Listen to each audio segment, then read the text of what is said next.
आजचा जो टॉपिक आहे याच्यावर तुम्हाला 1 ते 2 प्रश्न फिक्स आहे. आजचे जे टॉपिक आहे ना याच्यावर 1 किंवा 2 क्वेश्चन हे 100% तुम्हाला परीक्षेला विचारले जाणार. त्याच्यामुळं हा टॉपिक व्यवस्थित समजून घ्या. आणि सगळ्यात महत्वाचं, आज लास्ट लेक्चर आहे तुमचं ऍप मध्ये. उद्यापासून तुमचे स्पार्क टेक्निकल अकॅडमी या नावाच्या ऍप मध्ये सगळे लेक्चर होणार आहे. याची नोंद घ्या सगळे. सगळ्यांनी प्ले स्टोअर मध्ये जायचं, गुगल प्ले स्टोअर मध्ये जायचं आणि तिथून स्पार्क टेक्निकल अकॅडमी नावाचं ऍप डाउनलोड करून घ्यायचं. त्याच्या पुढचे सगळे लेक्चर जे ऍप मध्ये होणार आहे हे आपल्या स्वतःच्या क्लासच्या ऍप मध्ये होणार आहे लेक्चर. स्पार्क टेक्निकल अकॅडमी नावाचं ऍप आहे. ते तुम्ही जर गुगल प्ले स्टोअर मध्ये गेले आणि स्पार्क टेक्निकल अकॅडमी असं नाव टाकलं तर तिथे ऑटोमॅटिक नाव येईल. त्या स्पार्क टेक्निकल अकॅडमीचं चिन्ह तुम्हाला माहिती आहे, एक टावर वगैरे दिलेलं आहे त्याला आणि स्पार्क टेक्निकल अकॅडमी नाव त्याच्यावर. तर ते ऍप सगळ्यांनी डाउनलोड करा आणि आपलं रजिस्ट्रेशन त्याच्यावर करून ठेवा. तर बघा, आजचा टॉपिक हा अतिशय महत्वाचा आहे. या टॉपिक मध्ये आपण काय घेणार आहोत बघा. आता ह्या टॉपिक मध्ये उपकेंद्र म्हणजे सबस्टेशन मधील जे कंपोनंट वापरले जातात त्या कंपोनंटचे फंक्शन हे अतिशय महत्वाचे आहे. आणि त्याच्यात कोणते कोणते फंक्शन्स म्हणजे कंपोनंट वापरले जातात आणि त्यांचे कार्य काय आहे, त्याचे टाईप वगैरे कोणते कोणते, तर हे आज आपण इथे डिटेल मध्ये इथे बघणार आहोत. तर सगळ्यात पहिला कंपोनंट तुमचा आहे काय वापरले जातं त्याच्यात, ट्रान्सफॉर्मर. काय आहे? ट्रान्सफॉर्मर. पण ट्रान्सफॉर्मर तुम्हाला झालेलं आहे किंवा काही मुलांचं बाकी आहे, ठीक आहे, जे दुसऱ्या बॅच मधले मुलं आहे त्यांचं बाकी आहे ट्रान्सफॉर्मर. तर ट्रान्सफॉर्मर म्हणजे काय आपण चांगल्या प्रकारे बघितलं. ट्रान्सफॉर्मर एक स्थिर यंत्र आहे. ते एका विद्युत मंडळामधून दुसऱ्या विद्युत मंडळामध्ये काय करते, पॉवर ट्रान्सफर करत असतो. करंट कमी आणि जास्त किंवा करंटला कमी करू शकतो किंवा जास्त करू शकतो, व्होल्टेजला कमी किंवा जास्त करू शकतो. परंतु पॉवर आणि फ्रिक्वेन्सी काय असते, स्थिर असते. त्याच्यात बदल होत नाही पॉवर आणि फ्रिक्वेन्सी मध्ये.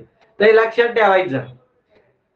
आता ट्रान्समिशन लाईन मध्ये पॉवर ट्रान्सफॉर्मर वापरले जातात. कोणते ट्रान्सफॉर्मर असतात ते? Power transformer. कोणते ट्रान्सफॉर्मर? हे पॉवर ट्रान्सफॉर्मर. आणि डिस्ट्रीब्युशन सिस्टीम मध्ये म्हणजे जे आपण पॉवर हाऊस वगैरे बघितलेले त्या डिस्ट्रीब्युशन सिस्टीम मध्ये डिस्ट्रीब्युशन टाईपचे ट्रान्सफॉर्मर आपण वापरले जातात. मग इतकं तुम्हाला सांगितलं होतं की ट्रान्सफॉर्मरची रेटिंग कशामध्ये असते. ट्रान्सफॉर्मरची रेटिंग ही नेहमी VA किंवा KVA किंवा MVA. VA म्हणजे काय? Volt ampere. Basic unit volt ampere. आपण म्हणतो कसं ग्राम म्हणतो, ग्राम, किलोग्राम, तसं बेसिक युनिट काय ट्रान्सफॉर्मरचं. छोटा ट्रान्सफॉर्मर असेल तर VA म्हणजे काय? Volt ampere. मोठा ट्रान्सफॉर्मर असेल तर किलो व्होल्ट एम्पियर. आणि त्याच्यापेक्षा मोठा ट्रान्सफॉर्मर असेल तर मेगा व्होल्ट एम्पियर. तर ट्रान्सफॉर्मरची रेटिंग माहिती आहे तुम्हाला. ट्रान्सफॉर्मर आपण बरेच बघितलेले आहे. तर ट्रान्सफॉर्मर हे सबस्टेशन मध्ये असतात. बरेच जण आउटसोर्सिंग मध्ये काम करतात तर त्यांना माहिती. ट्रान्सफॉर्मरला काय म्हणतो आपण मराठीत? रोहित्र. हे पण लक्षात ठेवा, रोहित्र. रोहित्र वापरतो आपण कुठे? सबस्टेशन मध्ये. हे लक्षात ठेवा तुम्ही. याचं कार्य काय? फक्त व्होल्टेज आणि करंट कमी जास्त करणे आणि एका विद्युत मंडळातून पॉवर दुसऱ्या विद्युत मंडळामध्ये पाठवणे. नंतर इन्स्ट्रुमेंटेशन ट्रान्सफॉर्मर. इन्स्ट्रुमेंट म्हणजे काय? जे आपण मोजण्यासाठी वापरतो त्याला काय म्हणतो आपण? इन्स्ट्रुमेंट. काय म्हणतो? इन्स्ट्रुमेंट. मग कोणते कोणते? Measuring instrument. हा काय आहे? मेजरिंग इन्स्ट्रुमेंट आहे. म्हणजे त्याच्यात काय? CT आणि PT. हा झाला CT आणि हा आहे PT. मग CT म्हणजे काय? Current transformer. आणि PT म्हणजे काय? Potential transformer. तर पोटेन्शियल म्हणजे काय? व्होल्टेज. त्याला आपण सीटी म्हणजे काय? करंट ट्रान्सफॉर्मर म्हणू शकतो. आणि पीटीला पोटेन्शियल ट्रान्सफॉर्मर म्हणा किंवा व्होल्टेज ट्रान्सफॉर्मर म्हणा. करंट ट्रान्सफॉर्मर आणि व्होल्टेज ट्रान्सफॉर्मर किंवा करंट ट्रान्सफॉर्मर आणि पोटेन्शियल ट्रान्सफॉर्मर. मग काय यांचं कार्य? सीटीचं आणि पीटीचं कार्य काय आहे? सीटी म्हणजे काय? त्याच्या नावातच एक करंट ट्रान्सफॉर्मर. आणि पीटी म्हणजे काय? Potential transformer.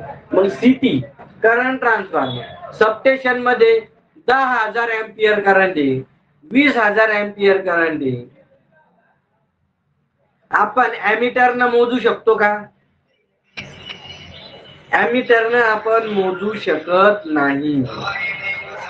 जे पीटी म्हणजे का? पोटेन्शियल ट्रान्सफॉर्मर आहे, व्होल्टेज ट्रान्सफॉर्मर.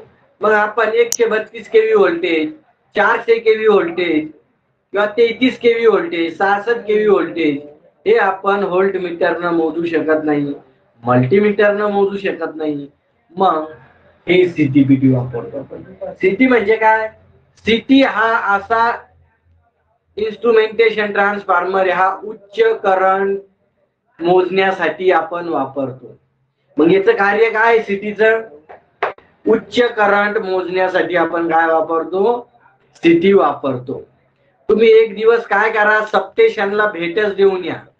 ज्यांनी बघितलेलं नसेल सबस्टेशन, हे इन्स्ट्रुमेंटेशन लिहून घ्या आणि त्यांना विचारा ट्रान्सफॉर्मर कोणतं आहे, सीटी कोणतं आहे, पीटी कोणतं आहे, करंट ट्रान्सफॉर्मर कोणतं आहे, पोटेन्शियल ट्रान्सफॉर्मर कोणतं आहे.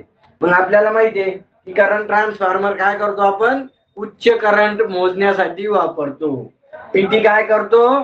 पोटेन्शियल ट्रान्सफॉर्मर उच्च व्होल्टेज मेजर करण्यासाठी वापरल्या जातो. मग तुम्हाला असा क्वेश्चन विचारला जाईल की सबस्टेशन मध्ये किंवा उच्च करंट मोजण्यासाठी खालीलपैकी कोणते उपकरण वापरले जाते? तुम्हाला दिलेले असेल सीटी, पीटी किंवा पीएलसी, सीसीपीटी असं पण दिलेले असेल तुम्हाला. हे ऑप्शन दिलेले असेल तर ऑप्शन तुमचं सीटी करेक्ट राहील, कारण उच्च करंट मोजण्यासाठी आपण काय वापरतो? सीटी. आणि सीटी म्हणजे काय आहे? Current transformer. कळाला का? करंट ट्रान्सफॉर्मर आणि पोटेन्शियल ट्रान्सफॉर्मर काय असतं तर. त्याच्यानंतर लाइटनिंग अरेस्टर. तिसरा कंपोनंट आहे आपला lightning arrester. Lightning arrester. Arrester म्हणजे काय? अरेस्टर म्हणजे अरेस्ट म्हणजे काय? ताब्यात घेणे. काय घेणे? ताब्यात घेणे. याच्या नावावरून तुम्हाला लक्षात येईल लाइटनिंग अरेस्टर. काय आहे इथे? कोणता इन्स्ट्रुमेंट आहे? Lightning arrester. मग हा लाइटनिंग अरेस्टर वरून काय लक्षात येतं? लाइटनिंग म्हणजे काय? वीज. लाइटनिंग म्हणजे काय? वीज. आता इथे बघा, हे लाइटनिंग अरेस्टर म्हणजे विजेला अरेस्ट करायचंय. म्हणजे मग what is the function of lightning arrester? याचं कार्य काय आहे लाइटनिंग अरेस्टरचं? तर लाइटनिंग अरेस्टर हा विजेपासून संरक्षण करण्यासाठी वापरला जातो. मग तुम्हाला एमसीक्यू कसा विचारला जातो बघा. एमसीक्यू कसा विचारला जाईल की लाइटनिंग अरेस्टरचं फंक्शन काय आहे? व्हॉट इज द म्हणजे लाइटनिंग अरेस्टर खालीलपैकी लाइटनिंग अरेस्टरचे कार्य सांगा. तर विजेपासून संरक्षण करण्यासाठी आपण लाइटनिंग अरेस्टर वापरतो. किंवा असा क्वेश्चन विचारला जाईल तुम्हाला की विजेपासून संरक्षण करण्यासाठी खालीलपैकी कोणते उपकरण वापरले जाते? काय? विजेपासून संरक्षण करण्यासाठी खालीलपैकी कोणते उपकरण वापरले जाते? तर ते वापरतो आपण लाइटनिंग अरेस्टर. हे इथे दिलेलं आहे तुम्हाला लाइटनिंग अरेस्टर. काय आहे? Lightning arrester. त्याच्यावरून लक्षात घ्या, याच्या नावातच आहे lightning arrester. Lightning arrester. Lightning म्हणजे काय? वीज. आणि अरेस्टर म्हणजे काय? ताब्यात करणे. म्हणजे तुमच्या एखाद्या सबस्टेशनवर, ट्रान्समिशन लाईनवर किंवा टावरवर वीज जर पडली तर काय होईल माहितीये तुम्हाला? तुम्ही बरेच वेळेस बघता, तुम्ही पेपर मध्ये आलेलं असतं की मंदिराच्या कळसवर किंवा कुठे किंवा एखाद्या माणसावर वीज पडली तर काय होतं? त्याचा भुगा होऊन जातो डायरेक्ट. बघा, कळसवर वीज पडली तर डायरेक्ट त्या वाहकावर, कळस कशाचा असतो, वाहक असतो, आणि त्याच्यावर जर वीज पडली तर काय होतं, वीज पडली तर काय होतं, डायरेक्ट इतकी पॉवर त्याच्या अंगातून फ्लो होती, इतकं करंट त्याच्या अंगातून फ्लो होतं, डायरेक्ट ते वितळून जात असतो तो. तर लाइटनिंग अरेस्टर एखाद्या टावरवर, सबस्टेशनवर, ट्रान्सफॉर्मरवर वीज जर पडली तर काय होईल, सगळं वितळून जाईल, सिस्टीम डॅमेज होऊन जाईल. त्याच्यामुळं लाइटनिंग अरेस्टर काय केलेलं असतं, एखाद्या सबस्टेशनच्या स्टार्टिंगला लावलेलं असतं किंवा तर लाइटनिंग अरेस्टर हा लावलेला असतो. कॉपर मटेरियलचा बनलेला असतो. ठीक आहे, थोडं पाणी पितो मी.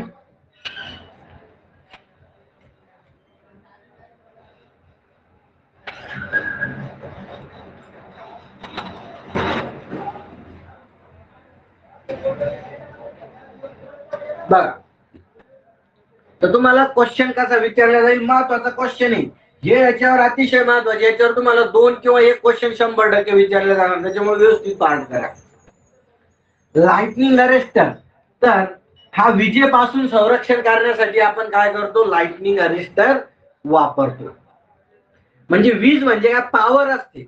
पॉवर म्हणजे वीज पडते म्हणजे काय, ती काय करते, एक मार्ग शोधते आपल्याला सर्किट कंप्लीट करण्यासाठी. म्हणजे मार्ग शोधते ती जमिनीत जाण्यासाठी. मग जमिनीत जाण्यासाठी मार्ग शोधते म्हणजे मग डायरेक्ट वीज कुठे पडेल, ज्याच्यातून करंट वाहतं त्याच्यावर वीज पडेल जास्त. तुम्ही बघा, तुम्ही खेडेगावातले जवळपास बरेच विद्यार्थी, तर ज्यावेळेस पाऊस पडतो आणि गडगडाट आवाज होतो त्यावेळेस तुमचे घरचे आई वडील आजोबा यांनी सांगितलेलं असेल, अरे एखादं लोखंड अंगणात ठेव किंवा कुऱ्हाड अंगणात ठेव. का सांगितलेलं असतंय, कारण जर वीज वगैरे पडली तर वीज कुठे पडते, तिला एक मार्ग म्हणजे लोखंडावर, वाहकावर जास्त पडत असते. त्याच्यामुळे बाहेर जर ठेवलं तर ती वीज तिथे पडेल आणि ग्राउंडिंगला चालल्या जाईल, ती जमिनीत चालल्या जाईल. तसं जर टावरवर वीज पडली तर बाजूला एक लाइटिंग अरेस्टर असतो आणि त्याच्यातून इतकं हाय करंट वाहतं की लगेच तो लाइटिंग अरेस्टर ऑन होतो आणि पूर्ण वीज ती जमिनीमध्ये चालल्या जाते. तर हे लक्षात ठेवा, लाइटनिंग अरेस्टर. तर मग तुम्ही बघा, कधी पण तुमच्या लक्षात आलं असेल वीज कुठं पडते, झाडावर, एखाद्या व्यक्तीवर, प्राण्यांवर किंवा एखाद्या मंदिराच्या कळसावर, अशा ठिकाणी वीज ही पडत असते. कारण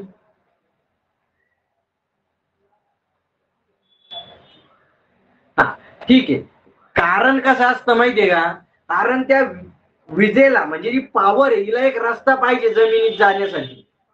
मग तो रस्ता कुठे असतो, ज्याच्यातून करंट वाहील तो एक रस्ता आहे त्याच्यासाठी. मग झाडावर जास्त पडते. झाड काय आहे, जर ओलं झाड असेल तर याच्यातून सुद्धा थोड्याफार प्रमाणात करंट वाहतो त्याच्यातून, किंवा एखाद्या व्यक्तीतून, एखाद्या प्राण्यातून किंवा मंदिराच्या कळसातून याच्यातून वीज वाहते. त्याच्यामुळे शक्यतो काय होतं की वीज जमिनीत जाते. त्याच्यामुळं काय करायचं, जर तुम्ही पावसाळ्यात कुठे बसले एखाद्या, तर झाडाखाली कधी नाही बसायचं, मोकळ्या मैदानात बसायचं, मंदिरात कधी बसायचं नाही, कुठेही बसायचं नाही, कारण तिथे वीज पडण्याची जास्त शक्यता असते. मग आपण एखाद्या मोकळ्या मैदानात बसलं तर तिथे वीज पडत नाही, किंवा एखाद्या झोपडीत बसलं तर वीज पडत नाही, हे लक्षात ठेवा. ते जाऊ द्या, हे प्रोटेक्शन साठी सांगतोय मी तुम्हाला. पण लाइटनिंग अरेस्टरचं कार्य काय इथे, मग याच्यावर क्वेश्चन विचारला जातो तुम्हाला की लाइटनिंग अरेस्टरचं कार्य सांगा, तर विजेपासून संरक्षण करण्यासाठी काय लाइटनिंग अरेस्टर वापरतो. किंवा एखाद्या वेळेस फॉल्ट वगैरे झाला आणि अचानक व्होल्टेज वगैरे जर वाढलं तर त्यावेळेस पण सुद्धा या लाइटनिंग अरेस्टरचा वापर होतो. व्होल्टेज म्हणजे उच्च व्होल्टेज पासून बचाव करण्यासाठी पण काय होतो, लाइटनिंग अरेस्टरचा वापर होतो.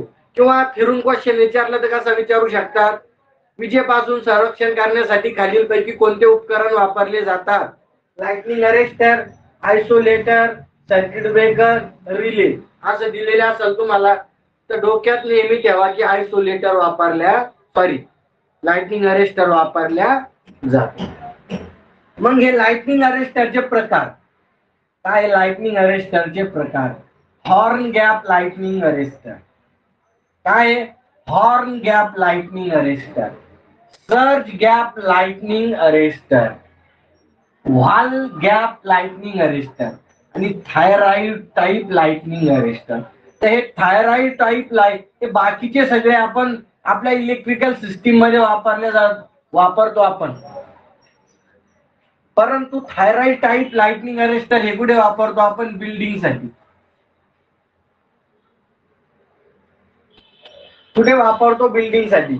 म्हणजे तुम्ही काम करत असाल बघा, जर काम करून दिलं एखादं लाईट फिटिंगचं वगैरे काम करून दिलं तुम्ही, तर लाइटनिंग अरेस्टर सुद्धा बसवावं लागतं बिल्डिंगवर. काय बसवावं लागतं? Lightning arrester. जे काम करत असतील त्यांना माहितीये, बिल्डिंगवर लाइटनिंग अरेस्टर बसवावं लागतं. कारण त्या बिल्डिंगवर वीज पडली तर पूर्ण बिल्डिंग डॅमेज होऊ शकते आणि संपूर्ण व्यक्तीचा जीव सुद्धा जाऊ शकतो तिथे बिल्डिंग मधल्या. त्याच्यामुळे जर बिल्डिंगवर वीज पडली तर ते लाइटनिंग अरेस्टर असं बिल्डिंगवर लावलेलं असतं वरती, आणि ती वीज काय पडते? त्या लाइटनिंग अरेस्टरवर पडते. आणि लाइटनिंग अरेस्टर मग काय केलेलं असतं? ती वीज डायरेक्ट जमिनीत पाठवून देतो, म्हणजे बिल्डिंगला काहीही प्रॉब्लेम होत नाही त्याच्यापासून. त्याच्यामुळे ती लाइटनिंग अरेस्टर बिल्डिंगवर सुद्धा लावलेलं असतं, टावरवर लावलेलं असतं, सबस्टेशन मध्ये लावलेले असतात. तर थायराइड टाइपचं लाइटनिंग अरेस्टर बिल्डिंग मध्ये वापरलं जातं. असा जर शक्यतो तुम्हाला क्वेश्चन विचारला जाणार नाही, परंतु बिल्डिंग मध्ये कोणत्या टाइपचं लाइटनिंग अरेस्टर वापरलं जातं हे जर विचारलं तुम्हाला, तर थायराइड टाइपचं वापरलं जातं.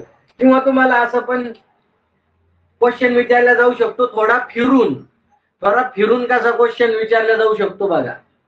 फिरून कसा विचारला जाऊ शकतो की विजेपासून संरक्षण करण्यासाठी खालीलपैकी कोणते उपकरण वापरले जातात? तुम्हाला दिलेलं असेल lightning arrester, horn gap, surge gap, वरील पैकी नाही असं पण दिलेले असेल तुम्हाला.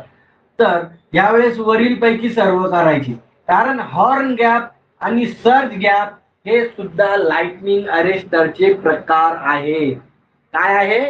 लाइटनिंग अरेस्टरचेच प्रकार हे हॉर्न गॅप आणि सर्ज गॅप.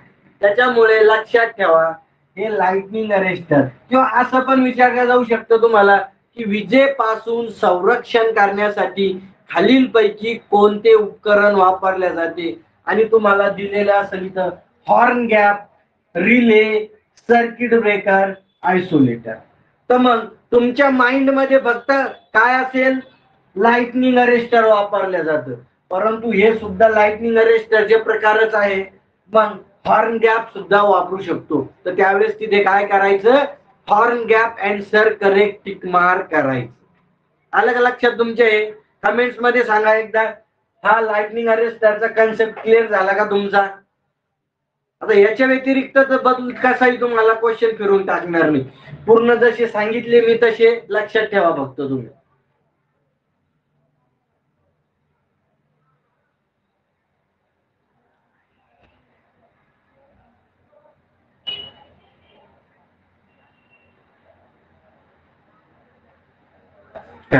ठीक आहे. आता रिले काय आहे? रिले. मग रिले कुठे वापरतो आपण? रिले बघितलेला आहे का तुम्ही? रिले म्हणजे काय? Relay is a sensing device. तो काय करतो? सेन्स करणारे. बघा आता रिलेची डायग्राम तुम्हाला काढून दाखवतो मी जनरली. रिले काय? नेमकं रिलेचं कार्य काय हे तुम्हाला डायग्राम वरून कळेल व्यवस्थित. बघा आता हा इथे कंडक्टर आहे, हा काय इथे कंडक्टर, इथे बसवलेला आहे सर्किट ब्रेकर. काय बसवलेला इथे? हा आहे तुमचा सीबी.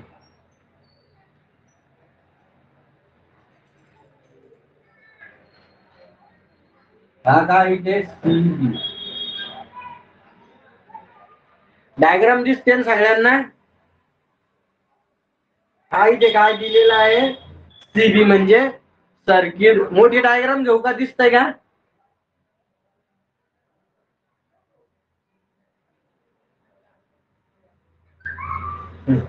ठीक आहे. आता रिले म्हणजे काय, की रिले फक्त म्हणजे एक कॉईल. रिले म्हणजे काय, एक कॉईल. ठीक आहे, आपण रिले तुम्हाला नंतर डिटेल मध्ये समजून सांगतो. मोठी डायग्राम काढावं लागेल आपल्याला. त्याच्या पहिले आपण रिले बघितले. तर ट्रान्समिशन लाईन मध्ये कोणत्या टाईपचे रिले वापरले जातात हा पण तुम्हाला क्वेश्चन मी अतिशय महत्वाचा सांगितलेला आहे. रिले म्हणजे काय, फक्त सेन्सिंग डिव्हाइस आहे. जर एखादा फॉल्ट वगैरे झाला, काय झाला, फॉल्ट वगैरे झाला, तर रिलेची जी कॉईल आहे त्या कॉईल मधून काय जास्त करंट फ्लो होणार आणि जास्त मॅग्नेटिक फ्लक्स तयार होणार. जास्त मॅग्नेटिक फ्लक्स तयार झाले तर ऑटोमॅटिक काय होणार, हा सर्किट ब्रेकरचा कॉन्टॅक्ट हा ओपन होणार. ते आपण बघू. तर रिले मध्ये आपण टाईप बघितलेले रिलेचे कोणते कोणते कोणते टाईप बघितले आपण रिलेचे ट्रान्समिशन लाईन मधले. अजून खूप टाईप आहे रिलेचे. रिलेचे खूप टाईप आहे, परंतु आपल्याला 3 टाईप लक्षात ठेवायचे ज्याच्यावर क्वेश्चन विचारला जातो तो. मग रिलेचे जे टाईप आहेत तर आपण बघितले रिॲक्टन्स रिले. कोणता रिले रिले बघितला, रिॲक्टन्स रिले, इम्पिडन्स रिले आणि महो रिले. अतिशय महत्वाचं आहे बरं का हे, कारण याच्यावर तुम्हाला क्वेश्चन विचारले जातात. 100% क्वेश्चन विचारले जाईल. आपण पारेशांचा पेपर देतोय, पारेशांचा पेपर देतोय म्हणजे पारेशी संबंधित आपल्याला सगळं माहित पाहिजे. मग लक्षात घ्या तुम्ही, मी तुम्हाला सांगितलं रिलेचे प्रकार, 3 प्रकार. कोणते, रिॲक्टन्स रिले, इम्पिडन्स रिले आणि महो रिले. तर जे शॉर्ट ट्रान्समिशन लाईन म्हणजे ज्या ट्रान्समिशन लाईनची लांबी 80 किलोमीटर पेक्षा कमी आहे किंवा 80 किलोमीटर पर्यंत आहे, ती झाली short transmission line. Short transmission line च्या प्रोटेक्शन साठी वापरणार आपण रिॲक्टन्स रिले. कोणता रिले वापरणार आपण इथे, रिॲक्टन्स. रिॲक्टन्स कोणत्या अक्षराने दाखवतो आपण, एक्स अक्षराने. कोणत्या अक्षराने, एक्स अक्षराने.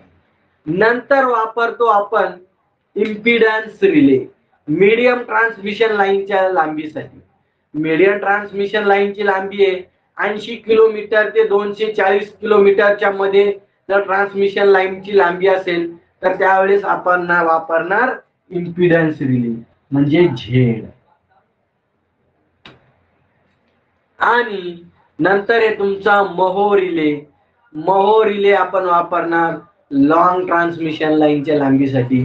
जर लॉंग ट्रान्समिशन लाईन म्हणजे काय, ज्या ट्रान्समिशन लाईनची लांबी 240 किलोमीटर पेक्षा जास्त आहे त्यावेळेस आपण वापरणार लॉंग ट्रान्समिशन लाईन साठी रिले कोणता, वाय. म्हणजे काय, महो रिले. कोणता रिले, महो रिले. आलं रिलेचं लक्षात हे ऑलरेडी झालेलं आहे. एक्स वाय झेड जर म्हटलं तुम्ही, एक्स वाय झेड जर म्हटलं तुम्ही, असं जर लक्षात ठेवायचं तुम्हाला की एक्स वाय झेड, मग कसं लक्षात ठेवायचं, short transmission line, long transmission line आणि मीडियम ट्रान्समिशन लाईन असं लक्षात ठेवणार. ही ट्रिक जर तुम्हाला लक्षात ठेवायची एक्स वाय झेड रिले. पण एक्स म्हणजे काय तुम्हाला माहित पाहिजे, एक्स म्हणजे रिॲक्टन्स, वाय म्हणजे काय, महो. म्हणजे काय, महो कशाचं आहे, एक्स म्हणजे काय आहे, रिॲक्टन्स, आणि वाय म्हणजे काय आहे, महो. महो कशाचं एकक आहे, महो कशाचं एकक आहे, कंडक्टन्सचं एकक आहे. कशाचं एकक आहे, कंडक्टन्स. आलं लक्षात तुमच्या, महो कशाचं एकक आहे, कंडक्टन्स. म्हणजे वाय म्हणजे महो, म्हणजे कंडक्टन्सचं एकक काय आहे, महो. आणि सिमेन्स असे 2 एकक आहे आपण बघितलेले. एक्स वाय झेड म्हणजे ही कोणती शॉर्ट ट्रान्समिशन लाईन झाली, लॉंग ट्रान्समिशन लाईन झाली आणि ही मीडियम ट्रान्समिशन लाईन. असं पण लक्षात ठेवू शकता तुम्ही, short transmission line, long transmission line आणि मीडियम ट्रान्समिशन लाईन. हा आहे रिॲक्टन्स रिले, महो रिले आणि impedance relay. X Y Z जसं जमेल तसं लक्षात ठेवा. कळाला का हा रिले तुम्हाला. त्याच्यानंतर circuit breaker. What is the function of circuit breaker. To make and breaks the circuit breaker. म्हणजे बघा, सर्किट ब्रेकरचं कार्य काय आहे? सर्किट ब्रेकर आपण काय करतो, त्याच्या नावावरून तुमच्या लक्षात येईल. सर्किट ब्रेकर म्हणजे सर्किटला ब्रेक करण्यासाठी. पण का सर्किटला ब्रेक करायचं? जर तुमची अबनॉर्मल कंडिशन असेल, अबनॉर्मल आणि नॉर्मल. नॉर्मल म्हणजे काय? नॉर्मल कंडिशन एका सर्किटची म्हणजे काय? त्या सर्किटची नॉर्मल कंडिशन म्हणजे सर्किट चांगल्या प्रकारे कार्य करतो. त्यावेळेस सर्किट ब्रेकर कसा असेल? नॉर्मल म्हणजे ज्यावेळेस फॉल्ट आला नसेल, म्हणजे फॉल्ट येण्याच्या पूर्वी ज्यावेळेस आपलं सर्किट सुरळीत चालली आहे, त्यावेळेस सर्किट ब्रेकर कसा असेल? क्लोज असेल. क्लोज असेल म्हणजे काय? हे असं इथं जोडलेलं असेल म्हणजे पूर्ण सर्किट ब्रेकर क्लोज आहे, त्याच्यातून पॉवर सप्लाय वाहतोय. परंतु अब नॉर्मल कंडिशन म्हणजे काय? की यावेळेस फॉल्ट आला त्यावेळेस हे सर्किट ब्रेकरचा जो कॉन्टॅक्ट आहे तो कॉन्टॅक्ट काय होतात? ऑटोमॅटिक ओपन होतात. म्हणजे ज्यावेळेस सर्किट सुरळीत चालू राहतं त्यावेळेस सर्किट ब्रेकरचे कॉन्टॅक्ट कसे असतात? क्लोज असतात. मग असं पण कोण एमसीक्यू विचारला पण जाऊ शकतो तुम्हाला की ज्या वेळेस सर्किटचे कार्य हे सुरळीत चालू असते त्यावेळेस सर्किट ब्रेकरचे कॉन्टॅक्ट हे डॅश डॅश असतात. ओपन क्लोज वरील पैकी दोन्ही वरील पैकी नाही. तर कसे असतात? ते क्लोज असतात. आणि ज्यावेळेस फॉल्ट होतो त्यावेळेस सर्किट ब्रेकरचे कॉन्टॅक्ट काय होऊन जातात? ओपन होऊन जातात. म्हणजे सर्किट ब्रेकर काय होऊन जातो? सर्किटला काय करतो? ब्रेक करतो. म्हणजे इकडचं वेगळं सर्किट आणि इकडचं वेगळं सर्किट, दोन्ही सर्किट काय होऊन जातात? वेगळे होऊन जातात. मग सर्किट ब्रेकर काय करणार? सर्किट ब्रेकर याच्या नावावर नावाच मध्ये सर्किटला ब्रेक करणार. मग एखाद्या वेळेस फॉल्ट वगैरे झाला सर्किट मध्ये, तर का फॉल्ट झाला असं कोणाकडून कळणार? सर्किट ब्रेकरला रिले कडून. कोणाकडून करणार? रिले कडून. आणि मग सर्किट ब्रेकर काय करणार? फॉल्ट झाल्यावर सर्किटला ब्रेक करून टाकणार. आलं लक्षात तुम्हाला? मग सर्किट ब्रेकरचे टाईप आहे. सर्किट ब्रेकरचे टाईप काय? इथे सर्किट ब्रेकरचे टाईप. हा पहिला टाईप व्हॅक्यूम सर्किट ब्रेकर. म्हणजे सर्किट ब्रेकरच्या, आता सर्किट ब्रेकर जो आहे तर हा सर्किट ब्रेकर चे कॉन्टॅक्ट आहे. हे काय इथं सर्किट ब्रेकरचे इथं कॉन्टॅक्ट आहे. हे दोन कॉन्टॅक्ट, हे दोन कॉन्टॅक्ट आहे सर्किट ब्रेकरचे. ह्या सर्किट ब्रेकरच्या कॉन्टॅक्ट मध्ये काय वापरला आपण त्याच्यानुसार सर्किट ब्रेकरचे टाईप पडतात. काय पडतात? टाईप पडतात. दिसतंय का तुम्हाला? सर्किट ब्रेकर म्हणजे काय? असे दोन कॉन्टॅक्ट आहे. हे इथं बघा, इथे कॉन्टॅक्ट. या सर्किट ब्रेकरच्या कॉन्टॅक्ट मध्ये काय वापरतो आपण त्याच्यानुसार सर्किट ब्रेकरचे काय पडतात? म्हणजे काय होतंय बघा, सर्किट ब्रेकर ओपन व्हायच्या वेळेस काय होतं इथे? ज्यावेळेस अतिशय हाय व्होल्टेज येते आणि सर्किट ब्रेकरचे कॉन्टॅक्ट ओपन होता इथे, म्हणजे हे सर्किट ब्रेकर ज्यावेळेस ओपन होते त्यावेळेस तिथे काय होतो? स्पार्क निर्माण होतो. काय होतो? स्पार्क म्हणा किंवा आर्क म्हणा, म्हणजे जाळ होतो. त्याच्यात काय तयार होतं? या दोन कॉन्टॅक्ट मध्ये जाळ होतो ज्यावेळेस. कारण काय होतो? कारण खूप उच्च व्होल्टेज आहे. 132 केव्ही, 220 केव्ही, 400 केव्ही, खूप जास्त व्होल्टेज असल्यामुळे ह्या दोन्ही कॉन्टॅक्ट मध्ये काय होतो? स्पार्क होतो. म्हणजे काय होतो? स्पार्क म्हणजे काय? आर्क होतो. आर्क काय होतो? आर्क म्हणजे जाळ होतो त्याच्यात. मग तो जाळ विझवावा लागतो आपल्याला.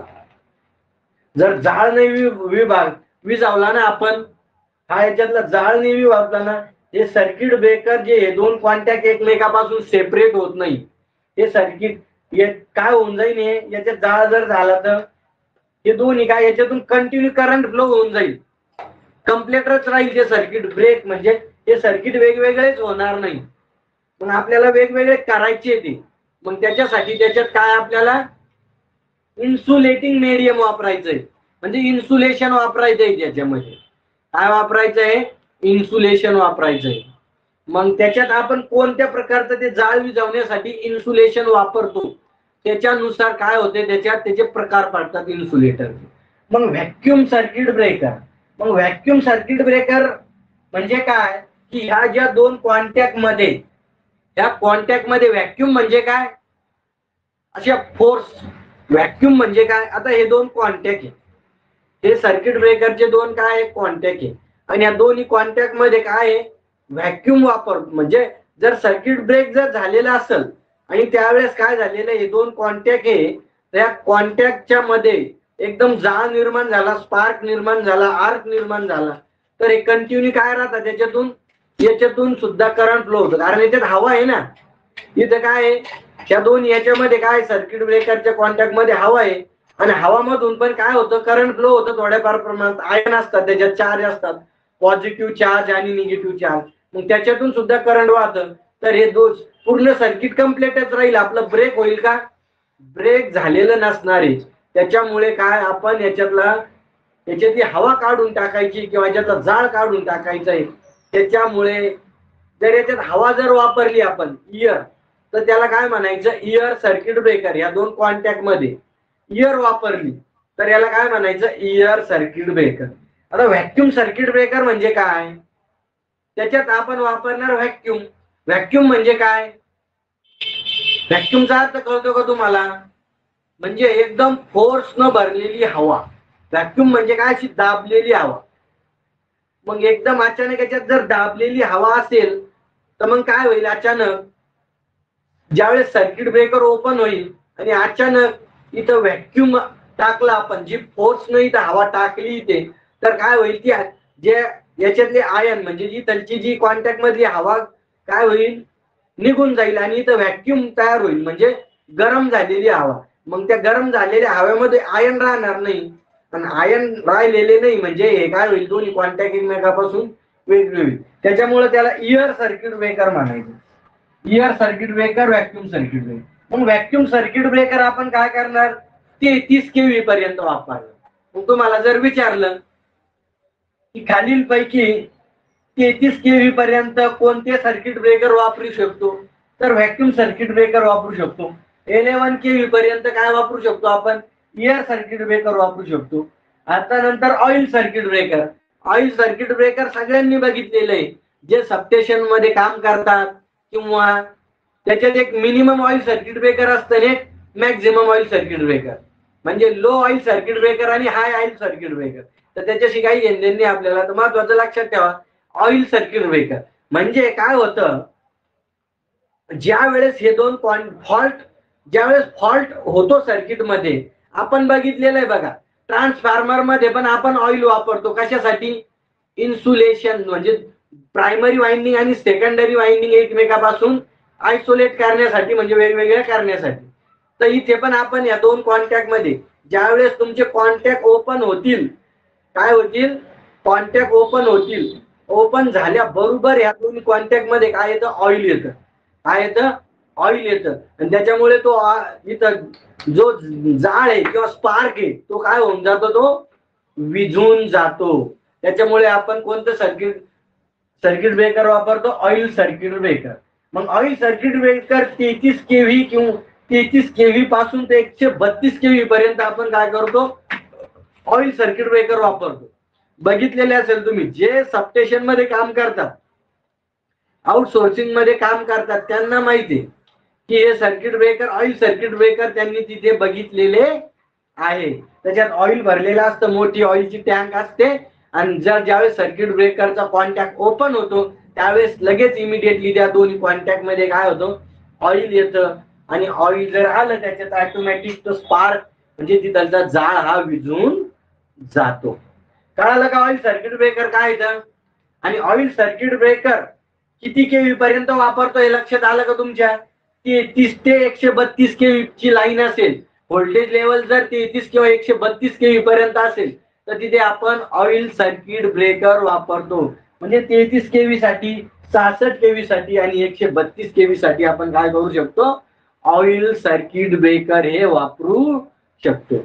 आलं का लक्षात तुमच्या, ऑइल सर्किट ब्रेकर काय येतं, व्हॅक्यूम सर्किट ब्रेकर काय आहे, आणि इयर सर्किट ब्रेकर काय, कमेंट्स मध्ये सांगा एकदा.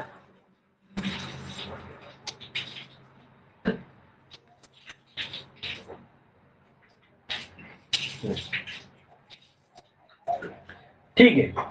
नंतर हे एअर ब्लास्ट सर्किट ब्रेकर. काय air blast, air blast circuit breaker, त्याच्यावरून काय लक्षात येतं तुमच्या, जर 220 केव्ही म्हणजे खूप मोठी लाईन आहे.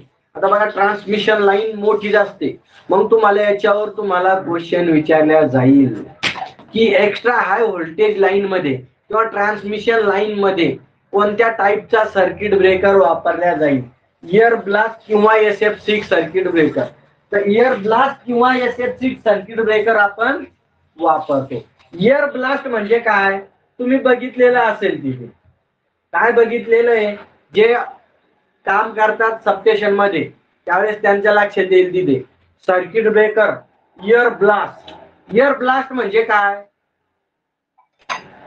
ह्या दोन कॉन्टॅक्ट मध्ये ज्यावेळेस सर्किट ब्रेकरचा कॉन्टॅक्ट ओपन होतो, इमिडिएटली तिथे एअर सोडल्या जातील, अचानक त्या एअरचा ब्लास्ट केला जातो. म्हणजे काय, ती एअर जाळल्या जाते, ती हवा तिथे जाळल्या जाते. मग काय होतं हवा जाळल्यामुळे, कार्बन डायऑक्साईड बघा एअर ब्लास्ट झाली म्हणजे काय होतं, धुपन तयार होतं. धुपन माहिती आहे तुम्हाला, धुपन. आणि जर या कॉन्टॅक्ट मध्ये धुपन जर झालं तर त्याच्यात आयन असणार आहे का, चार्ज असणार आहे का, नसणार आहे. तिथे चार्ज अजिबात नसणार आहे. आणि मग हे दोन कॉन्टॅक्ट काय राहील, एकमेकापासून वेगळे राहतील. मग तिथं खूप मोठा आवाज होतो. ज्यावेळेस तुम्ही जे सबस्टेशनवर काम करतात त्यांना माहिती आहे, ज्यावेळेस एअर ब्लास्ट सर्किट ब्रेकर काय होतो, ओपन होतो, त्यावेळेस तिथं खूप मोठा ब्लास्ट होतो आणि आवाज येत होतो त्याचा. म्हणजे त्याचं काय एअर ब्लास्ट, याच्यावरून लक्ष देईल तुमच्या, तिथं हवा काय होते, जाळल्या जाती, ब्लास्ट केला जातो त्या एअरचा. आणि त्याच्यामुळे तिथं काय होऊन जातं, त्या दोन्ही कॉन्टॅक्ट मध्ये धुपन तयार होतं. आणि मग त्या धुपनामध्ये आयन वगैरे काही नसतात, चार्ज वगैरे काही नसतात. आणि त्याच्यामुळे त्याच्यातून यातून काय होतं, करंट फ्लो होत नाही. त्याच्यामुळे हे दोन कॉन्टॅक्ट एकमेकापासून वेगळे राहतात. त्याला म्हणायचं एअर ब्लास्ट सर्किट ब्रेकर. मग नंतर SF6. SF6 म्हणजे काय, सल्फर हेक्साफ्लोराइड गॅस. काय आहे, sulphur hexafluoride gas, SF6 gas. मग हा SF6 गॅस काय, खूप हाय इन्सुलेटेड आहे. हा अजिबात करंट फ्लो होऊ देत नाही दोन्ही कॉन्टॅक्ट मधून. मग हा गॅस आपण वापरतो. आता नवीन कोणते सर्किट ब्रेकर वापरतो, हे पण जुने. हे आता SF6 जो एअर ब्लास्ट सर्किट ब्रेकर आहे. आता ट्रान्समिशन, तुम्हाला जर क्वेश्चन विचारला की ट्रान्समिशन लाईन मध्ये खालीलपैकी कोणता सर्किट ब्रेकर वापरला जातो, तर एअर ब्लास्ट. जर एअर ब्लास्ट नसेल तिथे SF6 दिलेले असेल. आता नवीन कोणते सर्किट ब्रेकर वापरले जाऊ राहिले, SF6 सर्किट ब्रेकर. किंवा जर तुम्हाला विचारलं की extra high voltage transmission line साठी कोणता सर्किट ब्रेकर वापरला जातो, तर SF6 सर्किट ब्रेकर वापरला जातो. रेल्वेमध्ये पण SF6 सर्किट ब्रेकर वापरला जातो. रेल्वेची इलेक्ट्रिकल लाईन, रेल्वे बघितलेले आहे तुम्ही, ट्रॅक्शन म्हणतो आपण त्याला, तिथे पण SF6 सर्किट ब्रेकर हे वापरले जातात. तर लक्षात ठेवा की extra high voltage transmission line मध्ये SF6 सर्किट ब्रेकर आपण काय करतो, वापरतो. तर हे दोन सर्किट ब्रेकर अतिशय महत्वाचे आहे. सगळ्यात पहिले आपण ऑइल सर्किट ब्रेकर वापरत होतो, परंतु आता ऑइल सर्किट ब्रेकर कमी झालेले आहे. त्याच्यानंतर एअर ब्लास्ट सर्किट ब्रेकर वापरायला लागलो, परंतु त्याच्या पण पेक्षा चांगलं सर्किट ब्रेकर आलं SF6 सर्किट ब्रेकर. तर सगळ्यात चांगलं SF6 सर्किट ब्रेकर आहे. आले का हे सर्किट ब्रेकर लक्षात तुमच्या, कोणतं सर्किट ब्रेकर कोणत्या व्होल्टेज रेटिंग साठी वापरायचं हे लक्षात आलं का तुमच्या, सांगा मला. हे नोट डाऊन करून घ्यायचंय तुम्ही, हे नंतर लिहून घ्यायचंय. कोणत्या सर्किट दिलेलं आहे मी, व्हॅक्युम सर्किट ब्रेकर 33 केव्ही साठी, एअर सर्किट ब्रेकर 11 केव्ही साठी, ऑइल सर्किट ब्रेकर 33 ते 132 केव्ही साठी, air blast circuit breaker 220 kV साठी, आणि 400 केव्ही साठी किंवा 765 किंवा त्याच्या पण पेक्षा वर जे सर्किट ब्रेकर वापरतो आपण ते SF6 सर्किट ब्रेकर वापरत असतो. कळालं तुम्हाला SF सर्किट ब्रेकर काय येतं, त्याच्या व्होल्टेज रेटिंग नुसार त्यांच्यानंतर आयसोलेटर. आयसोलेटर बघितलेले सगळ्यांनी. आयसोलेटर कशासाठी वापरले जाते?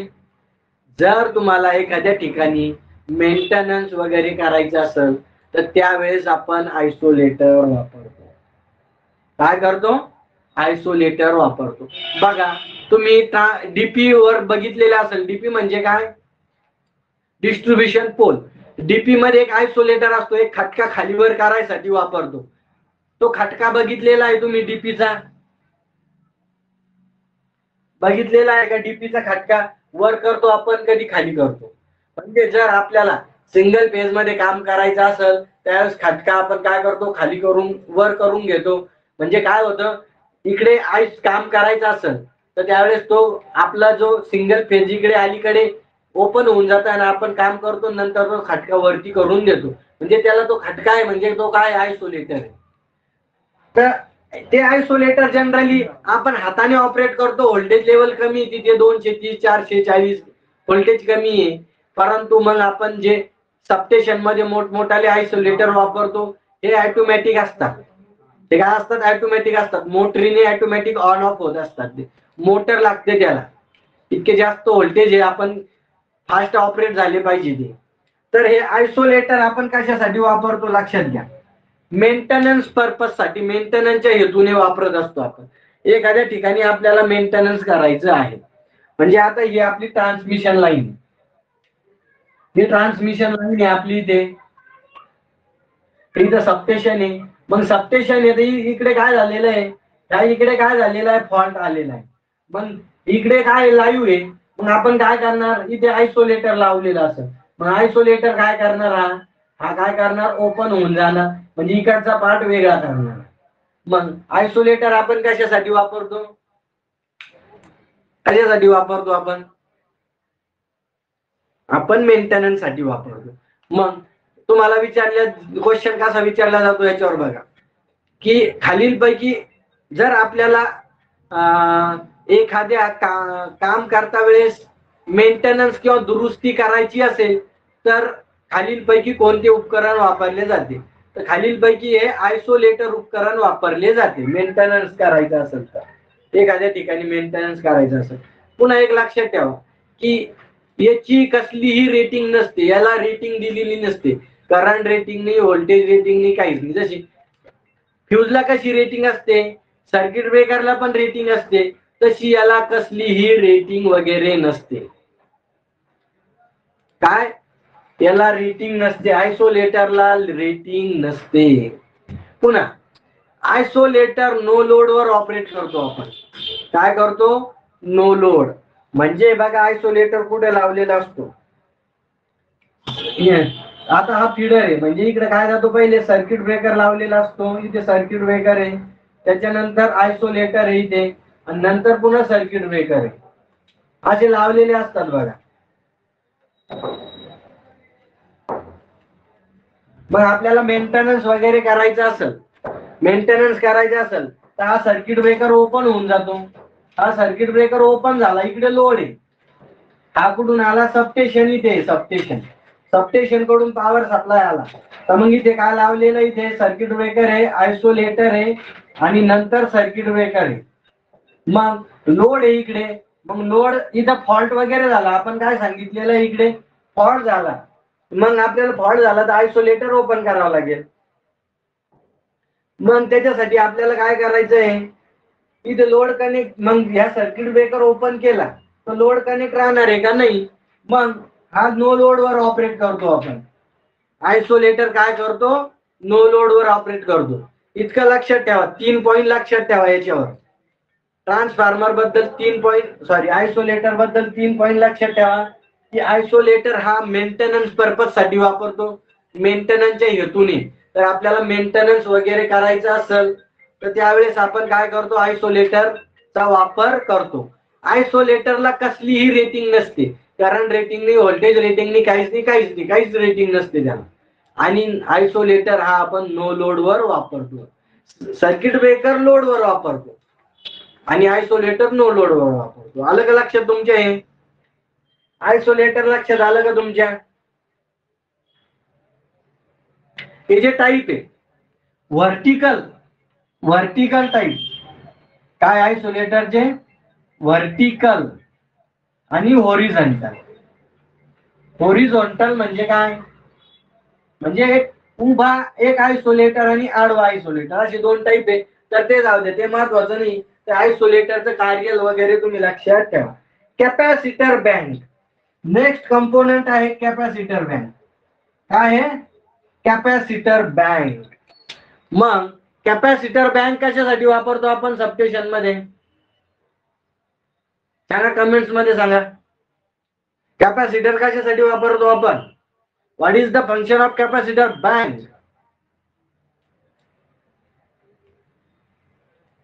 आज जास्त मुलं जॉईन झाले, गुड. आज जरा इंटरेस्टिंग पार्ट आहे का, कसं वाटलं आजचं लेक्चर.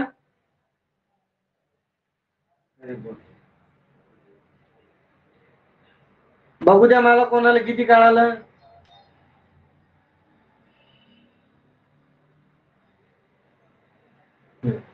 बरोबर. जे कॅपॅसिटर आहे आपण बघितले, वेगवेगळ्या टाईपचे सर्किट बघितले, resistive circuit, inductive circuit, capacitive circuit. आपल्याला कोणतंच सर्किट नकोय, आपल्याला पाहिजे रेझिस्टिव्ह सर्किट. आहे रेझिस्टिव्ह सर्किट केव्हा होतं, ज्यावेळेस सर्किट मध्ये इंडक्टन्स आणि कॅपॅसिटन्स हे सारखे होतात, त्यावेळेस कोणतं सर्किट होतं, आपलं रेझिस्टिव्ह सर्किट होतं. मग आपल्याला इंडक्टन्सचं प्रमाण तर ऑलरेडी सर्किट मध्ये आहे. आपण इंडस्ट्रीमध्ये मोटरा वगैरे बरेच वापरतो. 90% लोड आपला कोणता असतो, मोटारच असते. सगळ्या इंडक्टिव्ह लोड असतो आपला. मग ऑलरेडी इंडक्टन्सचं प्रमाण जास्त आहे, मग आपल्याला वाढवायचं आहे कॅपॅसिटन्सचं प्रमाण, इंडक्टन्सच्या प्रमाण इतकं करायचंय. त्याच्यामुळे आपण सर्किटमध्ये काय करतो, मग कॅपॅसिटरच्या बँक जोडतो. तर मग हे लक्षात ठेवा. तुम्हाला दिलेलं होतं मी आता जे पेपर झाला त्याच्यात तुम्हाला विचारलेलं होतं की पॉवर फॅक्टर सुधारण्यासाठी खालीलपैकी कोणते उपकरण वापरले जाते. तर कॅपॅसिटर बँक आणि सिंक्रोनस मोटर वापरतो आपण. परंतु ती सिंक्रोनस मोटर कशी पाहिजे, नो लोड कंडिशनवर पाहिजे. ज्यावेळेस नो लोड कंडिशनवर आपण सिंक्रोनस मोटर वापरतो त्यावेळेस it is act as a synchronous condenser. आलं का कॅपॅसिटर बँक लक्षात. Current limiting reactor, next component कोणता आहे, करंट लिमिटिंग रिएक्टर. कोणता आहे, करंट लिमिटिंग रिएक्टर. हा कृष्ण माळी बरोबर सांगितलं तुम्ही. Current limiting reactor. आता करंट लिमिटिंग रिएक्टर काय, याच्यावरून लक्षात येईल तुमच्या. Current limiting reactor, current limiting reactor. मग रिएक्टर म्हणजे काय, जर एखादा फॉल्ट वगैरे झाला, काय झाला, एखादा फॉल्ट वगैरे झाला तर सबस्टेशन मध्ये काय जाणार, तो करंट वाढणार सबस्टेशनचं. आणि तो करंट जर सबस्टेशन मधून पण वाढणार ना तो करंट, फॉल्ट वगैरे झालं. मग काय होतंय, सबस्टेशनच्या सगळ्या घटकावर काय होईल, त्याचा परिणाम पण होऊ शकतो. सबस्टेशनच्या घटकावर परिणाम होऊ शकतो करंटचा. ट्रान्सफॉर्मर डॅमेज होऊ शकतं किंवा काहीही डॅमेज होऊ शकतं. मग करंट, फॉल्ट करंट पासून बचाव करण्यासाठी आपण काय वापरतो सबस्टेशन मध्ये वापरतो आपण करंट लिमिटिंग रिएक्टर. काय वापरतो, करंट लिमिटिंग रिएक्टर. मग करंट लिमिटिंग रिएक्टर याच्यावरूनच लक्षात येईल तुमच्या, करंट लिमिटिंग रिएक्टर. मग करंट लिमिटिंग रिएक्टर म्हणजे काय, तुम्ही बघा, अशा कॉईल असतात. काय असतात, कॉईल लावलेले असतात, इंडक्टिव्ह कॉईल लावलेले असतात. मग तुम्हाला सांगितलं मी कॉईलचं कार्य काय आहे, इंडक्टन्सचं कार्य. हा करंट मध्ये बदल होऊ देत नाही. अचानक जर करंट तुमचा बदलला तर त्याच्यात अचानक बदल होऊ देत नाही इंडक्टर, म्हणजे ती कॉईल. त्याच्यामुळे आपण ती कॉईल लावलेली असते. एखादा फॉल्ट वगैरे झाला तर मग ह्या करंटला काय करतो, तो लिमिट मध्ये करतो. म्हणजे अचानक करंट जर बदलला, फॉल्ट वगैरे झाला तर करंट मध्ये अचानक बदल होतो. आणि मग काय करत असतो, तो करंट अचानक बदल झाला तर त्याचा डेंजर इफेक्ट आपल्या पॉवर सिस्टीमवर होत असतो. मग तो हा करंट पासून, म्हणजे फॉल्ट करंट पासून बचाव करण्यासाठी आपण सबस्टेशन मध्ये काय वापरतो, रिएक्टर, करंट लिमिटिंग रिएक्टर. आलं लक्षात. हा पॉइंट पण अतिशय महत्वाचा आहे इथे, करंट लिमिटिंग रिएक्टर. आता बस बार, बस बार म्हणजे काय, इकडे दिलेलं आहे बस बार.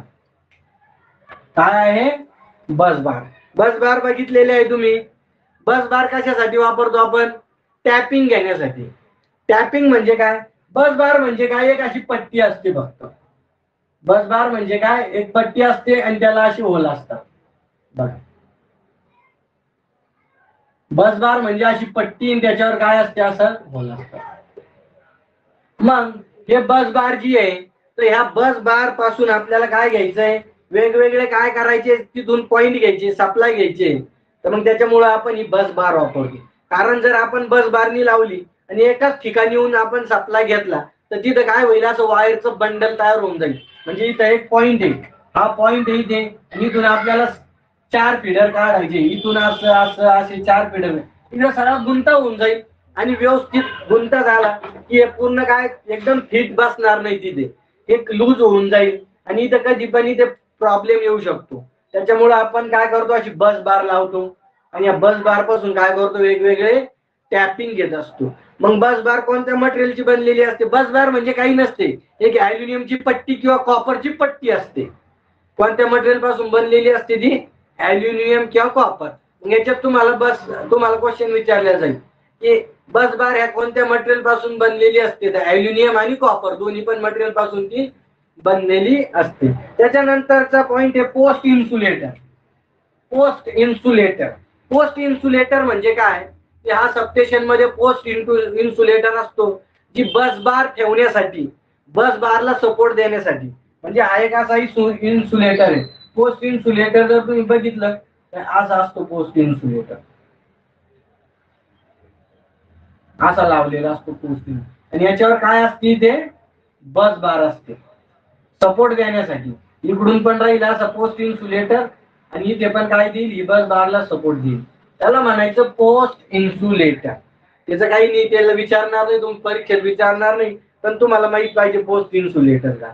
आणि हे पीएलसी अँड स्काडा माहित आहे तुम्हाला. तर तुम्हाला याच्यात विचारल्या तर तुम्हाला पीएलसी आणि स्काडावर त्याचा लॉंग फॉर्म विचारला जाऊ शकतो, म्हणजे याचं पूर्ण रूप विचारलं जाऊ शकतं. तर पीएलसी म्हणजे काय आहे? Programmable logic control. काय आहे? पीएलसी म्हणजे काय तुम्हाला विचारलं जाईल. पीएलसीचा लॉंग फॉर्म सांगा. एक पीएलसी आहे, याच्यात लॉंग फॉर्म कशाची विचारले जाऊ शकतं? तुम्हाला हे घेतलेलं आहे आपण. पीएलसी, स्काडा किंवा पीएलसीसी पण एक आहे. पीएलसीसी. आता पीएलसी म्हणजे काय? Programmable logic control. म्हणजे जे पूर्ण सबस्टेशन आहे तुमचं, सबस्टेशनचं काय केलेलं असतं? ऑटोमेशन केलेलं असतं. प्रोग्राम फिट केलेला असतो कम्प्युटरवर. तुम्ही बघा, त्याच्यावर एक डायग्राम असते. कोणती डायग्राम असते? त्याच्यावर लॉजिक लावून एक डायग्राम तयार केलेली असते. पीएलसी वर तुमचं सबस्टेशन पूर्ण काय केलेलं असतं? ऑटोमॅटिक केलेलं असतं. टेम्परेचर ऑटोमॅटिक काउंट होणार, रिले ऑटोमॅटिक ऑपरेट होणार, टेम्परेचर पण ऑटोमॅटिक काउंट होणार, सर्किट ब्रेकर ऑटोमॅटिक ऑपरेट होणार, तुझे इंडिकेटर लावलेले असतात, ऑइल लेवल इंडिकेटर ऑटोमॅटिक. म्हणजे हे पूर्ण तुम्हाला त्या स्क्रीनवर दिसतं कम्प्युटरच्या.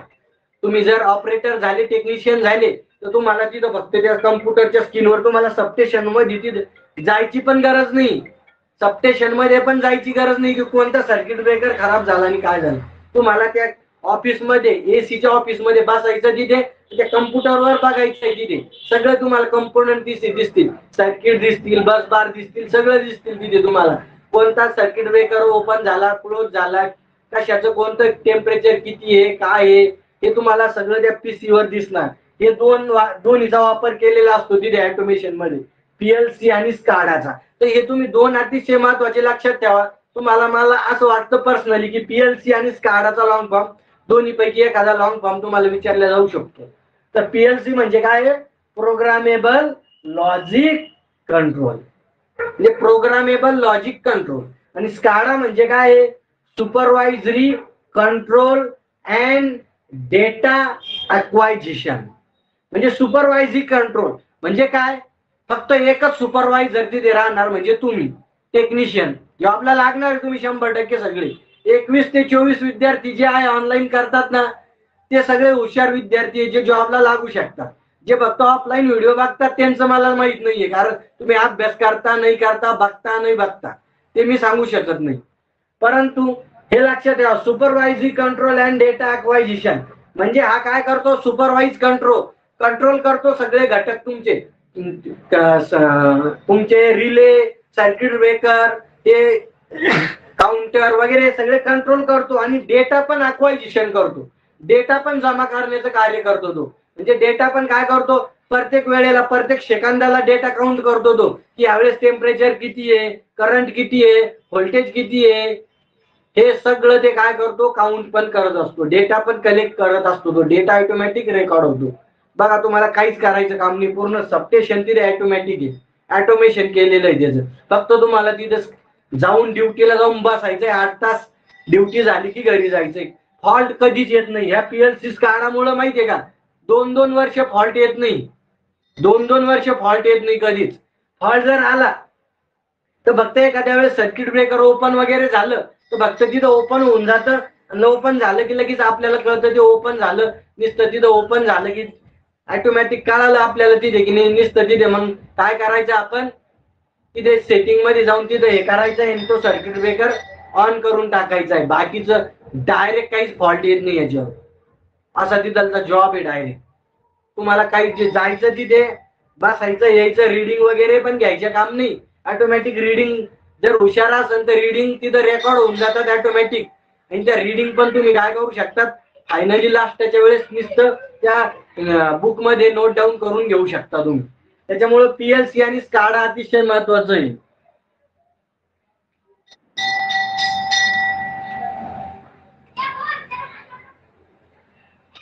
MHCET लागते का? MHCET काय आहे?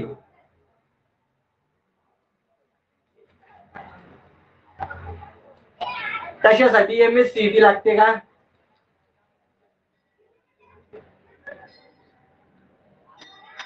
आमचं सबला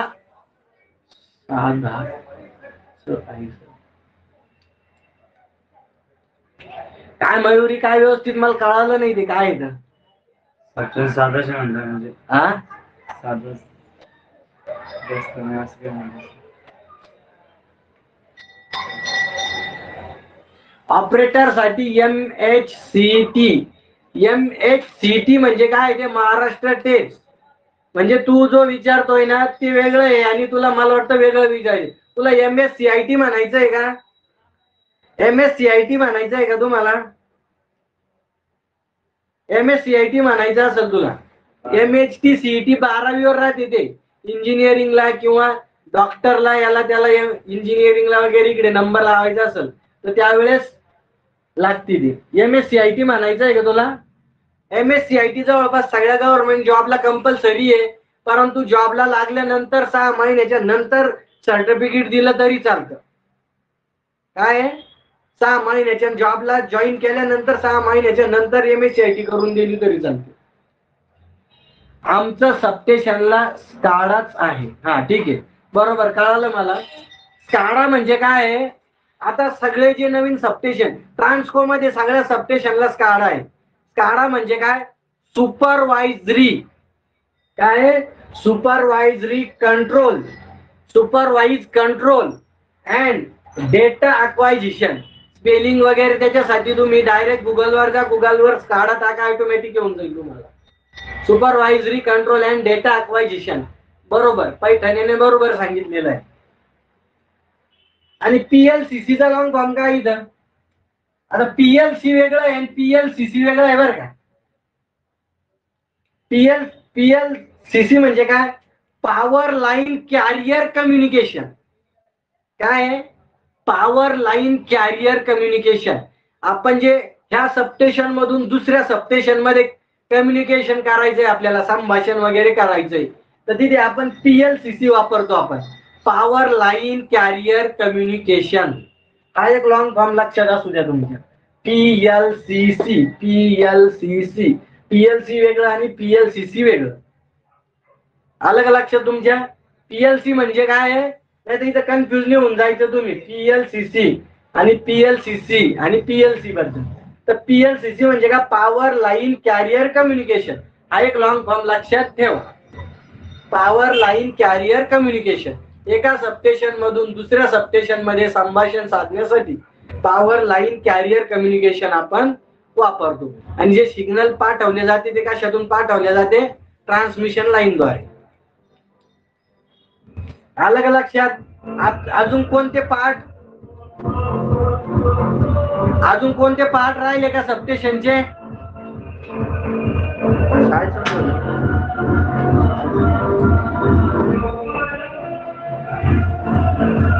अजून कोणते पार्ट राहिले का सबस्टेशनचे सांगा. याच्यावर तुम्हाला 100% एक किंवा दोन क्वेश्चन विचारले जाऊ शकतात.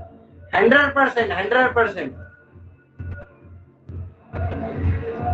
PLCC म्हणजे पॉवर लाईन कॅरियर कम्युनिकेशन. तुम्ही गुगलवर जरी टाकलं येऊन जाईल. Power line carrier communication.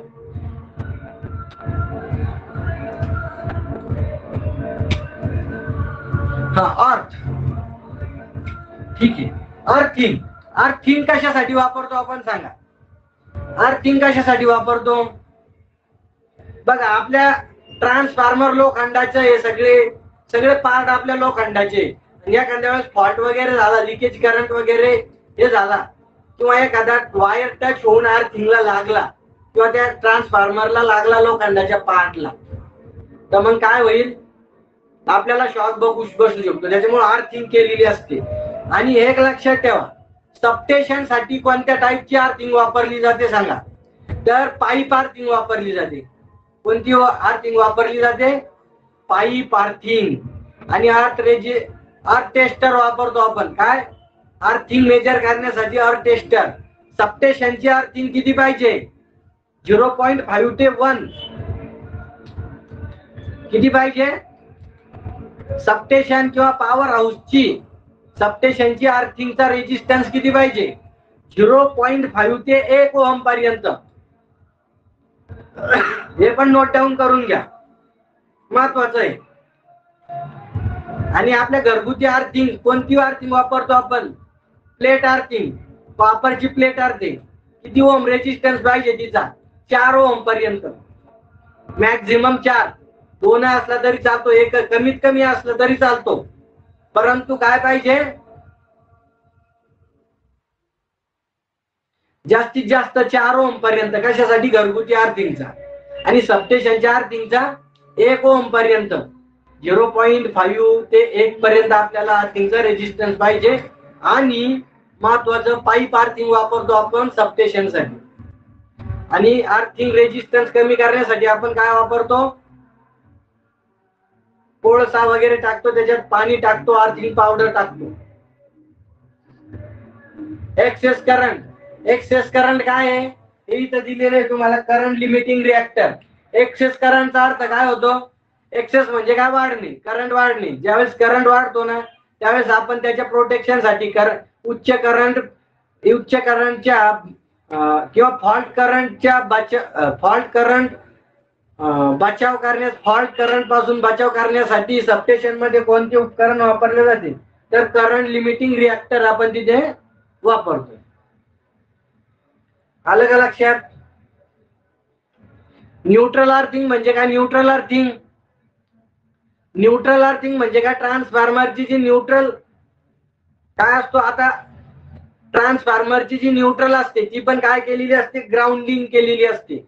Neutral wire तर ती ग्राउंड केलेली असते. त्याच्यामुळं तिथे आपण त्याला काय म्हणतो? न्यूट्रल अर्थिंग असे म्हणतो. तर इथे आपल्याला सबस्टेशन मधले सगळे कंपोनंट वगैरे अतिशय महत्वाचे होते.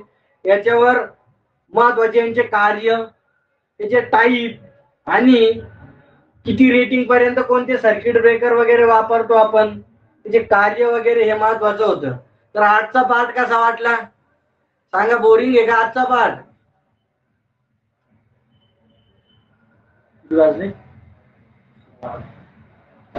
झाला मला वाटलं नव्हतं, पण वाटलं 15-20 मिनिटं.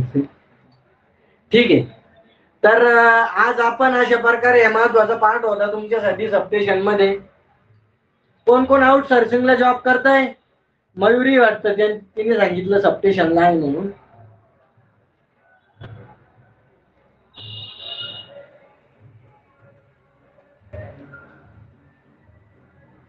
ठीक आहे ठीक आहे ठीक आहे.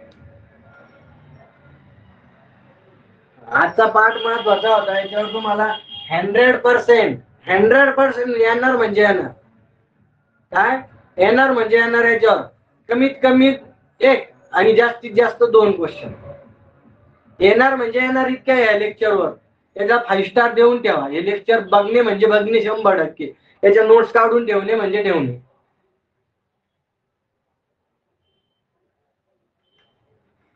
परवाच्या टेस्टचे मार्क ग्रुपवर टाकलेले, तुम्ही बघत नाही का? सगळी पीडीएफ ग्रुपवर टाकलेली आहे. ग्रुप पीडीएफ वर टाकलेली आहे, बघून घ्या एकदा. तर आज आपण इथे स्टॉप करतोय. अशाच प्रकारे आपण शिकत राहणार आहोत. 100% तुमचं सिलेक्शन झालं पाहिजे. जे ऑनलाईन रेग्युलर येतात, आणि ऑफलाईन व्हिडिओ बघू नका, ऑनलाईनच व्हिडिओ बघा शक्यतो. त्याचे IMP MCQ फक्त व्हिडिओ बघा, ऑटोमॅटिक MCQ होऊन जातात तुमचे. मी ऑलरेडी तुम्हाला सांगतोय प्रत्येक याच्यावर कसा क्वेश्चन विचारला जातो ते MCQ तुम्ही लिहून काढायचे फक्त.